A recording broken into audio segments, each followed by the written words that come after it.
Bismillahirrahmanirrahim. Assalamualaikum warahmatullahi wabarakatuh. Anak-anak, kita jumpa lagi dalam pembelajaran bahasa Indonesia bab baru, yaitu tentang cerita inspiratif. Dalam pembelajaran ini yang akan kita bahas adalah mengidentifikasi informasi cerita inspiratif. Buku yang kita gunakan dengan buku Bahasa Indonesia kelas 9 edisi tahun 2018. Lihat atau buka halaman 141 sampai dengan 145. Saya ulang, buka bukunya halaman 141 sampai 145. Anak-anak, yang akan kita dapatkan dalam pembelajaran ini nanti adalah kalian nanti harus memahami pengertian teks inspirasi. Lalu yang kedua, memahami ciri kebahasaan teks inspirasi. Lalu yang ketiga, memahami struktur teks inspirasi. Dan yang keempat, memahami unsur teks inspiratif. Nah, sebelumnya, ayo kita berdoa. Apapun yang kita usahakan, kita pasrahkan kepada Allah Subhanahu wa taala, karena kita sadar bahwa yang menentukan sesuatu itu adalah Allah Subhanahu wa taala. Mudah-mudahan Allah Subhanahu wa taala senantiasa memberi kesehatan kepada kita dan memberi ilmu yang manfaat kepada kita, memberi barokah hidup kepada kita. A'udzu billahi minasy syaithanir rajim. Bismillahirrahmanirrahim.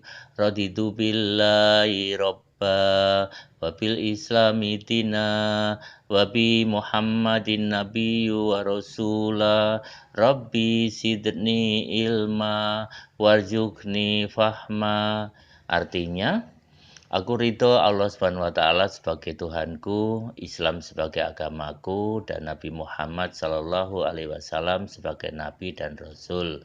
Ya Allah, tambahkanlah kepadaku ilmu dan berikanlah aku pengertian yang baik. Nah, untuk yang beragama selain Islam, berdoa sesuai dengan keyakinan dan sesuai dengan apa yang biasa dilakukan. Oke, anak-anak. Pengertian teks inspirasi. Teks inspirasi pengertiannya adalah bahan tertulis yang digunakan sebagai media untuk mendapatkan ilham, ide, atau gagasan yang dapat menambah semangat dalam mencapai tujuan yang diharapkan. Berdasarkan definisi tadi, tujuan teks inspirasi adalah untuk menambah dan menggugah motivasi, semangat, dan rasa percaya diri untuk menghadapi semua tantangan yang mungkin akan dihadapi dalam mencapai tujuan yang diharapkan secara positif. Itu pengertian teks inspirasi. Oke, berikutnya, kaidah kebahasaan yang digunakan itu ada 4. Yang pertama, kata sifat. Kita tahu contohnya kata sifat atau kata keadaan.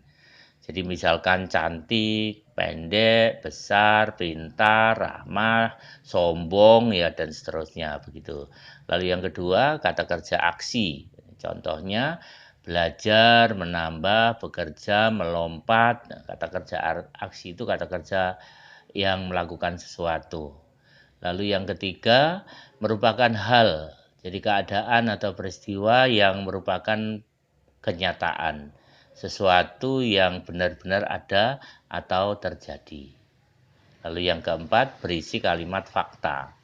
Ciri dari kalimat fakta itu adalah, pertama, dapat dibuktikan kebenarannya. Lalu yang kedua, memiliki data yang akurat, misalnya tanggal, tempat, waktu, kejadian.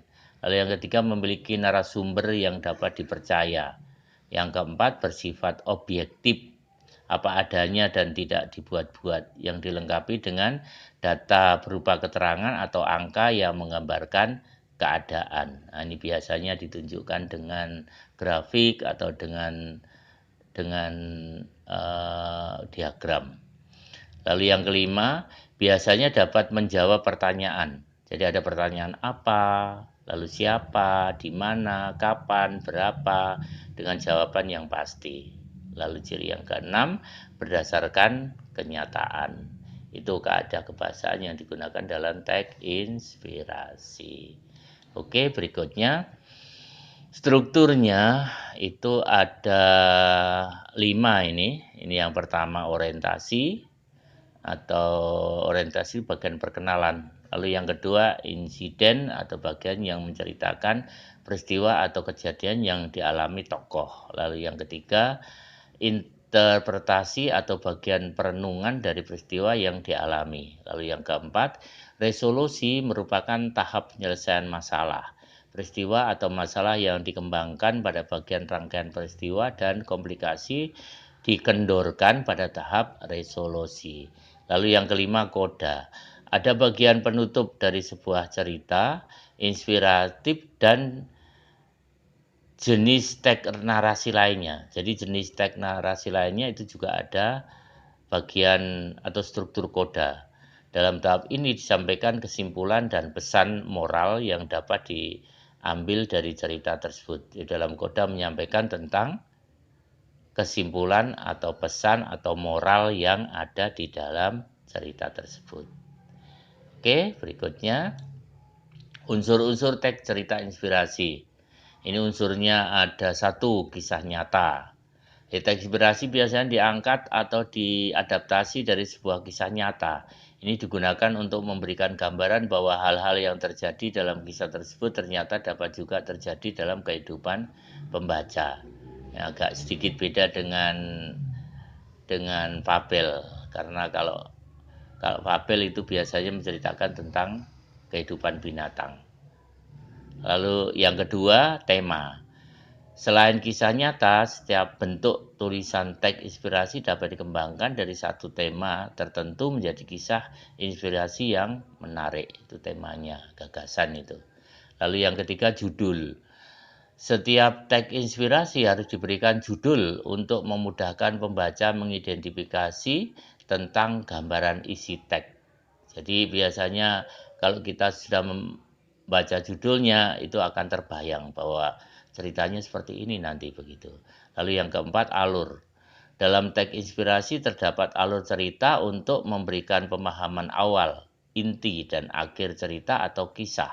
Maka teks inspirasi juga dapat disebut sebagai teks cerita karena di dalamnya terdapat alur, yaitu urutan waktu cerita atau awal hingga akhir yang dapat dipahami pembaca. Yang kelima, bersifat naratif. Teks inspirasi tentunya bersifat naratif atau cerita karena seperti yang sudah dijelaskan pada poin sebelumnya, di dalamnya terdapat alur seperti cerita, cerpen, novel, dan lain-lain. Lalu yang keenam, ada tokoh yang diceritakan.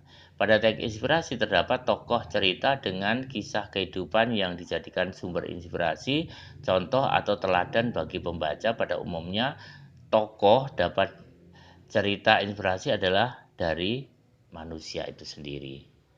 Nah, itu anak-anak. Terima kasih perhatiannya. Dan mungkin kalian tidak jelas, nanti bisa ditanyakan di WA pribadi atau di program Edmudu. Mohon maaf kekurangannya. Terima kasih saya sampaikan dan saya akhiri. Wassalamualaikum warahmatullahi wabarakatuh.